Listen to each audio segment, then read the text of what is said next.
1.5 cup चने की दाल लेके उसको 3-4 घंटे के लिए भिगो दें। ये तकरीबन 1.5 कप चने की दाल है, 3-4 घंटे के लिए भिगो दें। दाल को उबाल लें। ये उबली हुई दाल, अब इसका पानी निथार के इसको पीस लें।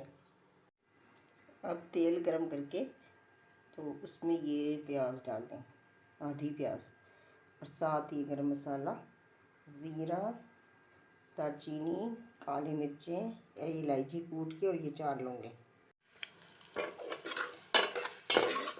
ऑयल में प्याज फ्राई हो रही है।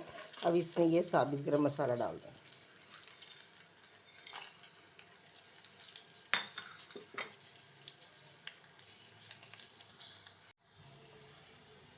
अब प्याज का बघार बन गया। 1 चम्मच लहसुन अदरक का पेस्ट डाल दें।